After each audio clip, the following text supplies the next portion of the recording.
Hello YouTube! Today I am not coming to you from the beautiful Manx countryside as I do in many of my videos. Nope, today I am broadcasting from the secret bunker under my house because this is the situation outside my home right now.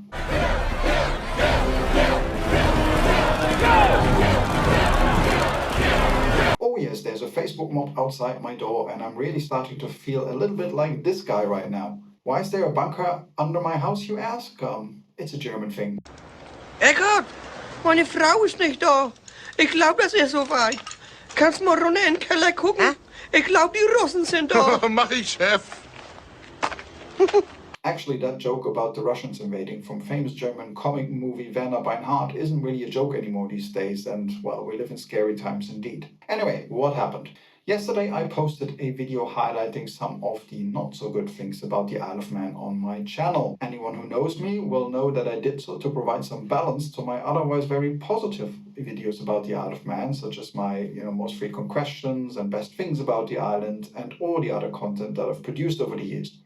I figured, seeing that a number of people are seemingly taking life-changing decisions or seem to be influenced in their decision to move here by my videos, it's just fair and right that I also highlight some of the challenges and the not-so-good things about the island, just to give a balanced view and to be really fair in how the island is portrayed. No sooner had the video gone live than local radio station Free FM picked up on it and ran an article with the headline "Bad Things About the Isle of Man" video released by Douglas Councillor. Thanks, guys. Now, this was somewhat predictable as there's not much happening over here in terms of news, and Free FM is a commercial radio station who need to generate engagement and clicks in order to make money, because it's those metrics that they then use to sell adverts to their advertisers. The more people talk about a story, the more they argue on Facebook, the more they share it, and the more visitors they get to their website, the more they can charge for ads. So whatever journalist wrote that story, picked up on it and chose that headline, did a good job, because that person's job was to get people talking, and boy, did people talk.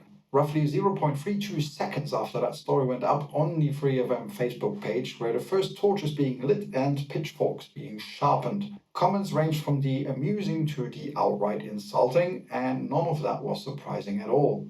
Facebook is a cesspit in general, and I have long deleted that app from my phone. I still use it on a desktop PC once in a while to administer some groups and pages, but I very hardly ever post privately, and I can only recommend to everyone else that you also delete that app.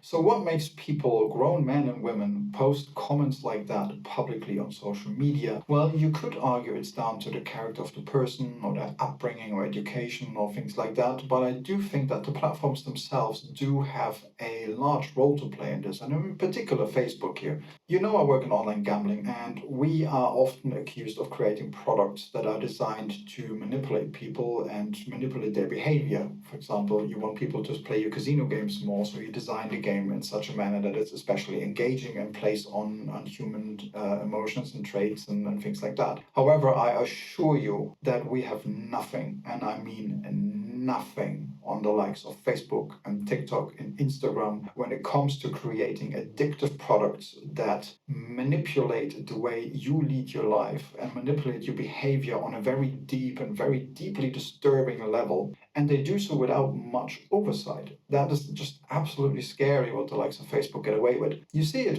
I mean, what happened on this video was harmless in the great scheme of things, and I know that, and this video is a bit of a fun reply to it. But you've seen there that people seemingly are comfortable to fling insults at someone else that without Facebook, or in a world without Facebook, they may have muttered to themselves at the kitchen table when I read it in the newspaper. Now they feel comfortable enough to throw these insults at a person that can't really defend him or herself, and they do so publicly in front of potentially millions of people. I mean, that Facebook page is public, anyone can see it. So it shows you that there's a certain level of manipulation in there. And if you want to know the real extent of this, I really recommend you watch The Social Dilemma on Netflix. It's a really good documentary, and once you've watched it, go and delete Facebook. Anyway, back to the video. So, was I bad-mouthing the Isle of Man in my position as a Douglas City Councillor? Of course I was not, and I made that clear. All the people who told me that there's a boat in the morning, which by the way is the go-to catchphrase to use on anyone who dares to even remotely criticize the Isle of Man in any way, shape or form, seem to forget that I've lived here for over 20 years now and I've done a fair few things in that time. Among them was to bring considerable inward investment to the Isle of Man, and I've brought at least 2 e-gaming firms over here myself, helped to set them up and run them. If I had to put numbers on it, I would say that I've probably contributed somewhere in the area of a good 7-figure amount to the economy and created around 24 well-paying jobs over the years. So I think I know a thing or two about how the Isle of Man works and how it could do better. So am I really going to lose sleep over some rude Facebook comments? Of course not. If anything, I find it sad that some people do this kind of thing, but like I said, I also understand that we are being influenced in our behavior by outside factors these days, so it's not always straightforward. The point is that if we want to grow this island community and ensure its future success and the success of our economy, we cannot be blind to the challenges and problems and to the bad things over here. We need to tackle them head on. And we also need to be fair to everyone who's thinking of moving here about what life on the island is like. If people move here just purely based on what they see, for example, on the shiny locate.im website that only points out the positives, and if I only talk about the positives and you come here and you suddenly realize it's not all that gold over here or the grass really isn't greener over here, then we're not doing ourselves any favors. I've seen quite a lot of the world by now, and I've worked in various places in Europe and Asia over the years, so I think I'm in a better position than many to know that no place on earth is perfect. Every place has their own problems. Very often they're the same problems, just by a different name. And that by and large, all things considered, the Isle of Man is still a great and a safe and a wonderful place to live in today's world. That doesn't mean we should turn a blind eye to the challenges. We can always try and do better. We can always try and work together to create a better community, a better island, and a better place to live for all of us. Yeah, that does mean we should keep all the politicians who are tasked with running the island accountable. And that includes, of course, us as the council. I cannot speak for the council. I can only speak for me as an individual. And what I would like to see really is more engagement from the public in the political process. So just to give you an idea, we have monthly council meetings. We didn't have an August summer break, but usually every month there's one public meeting. And you know what's always empty? The public gallery. Because people aren't interested in politics. The only time people are interested in politics is if there's something going wrong. There's very little engagement during the year, which is somewhat understandable. But if there is something that you want improved or changed, don't use an abusive Facebook comment to tell me about it, because that's not really the best way to do it. Get in touch with us, get in touch with the MHK, engage in political discourse, and let's try and be productive and create a better society together. Finally, am I really broadcasting to you from a bunker under my house? Of course not. I am broadcasting to you from a brand new studio facility and co-working space up here in Onken. And if you want to rent this studio or this space, then give Les a call on this number.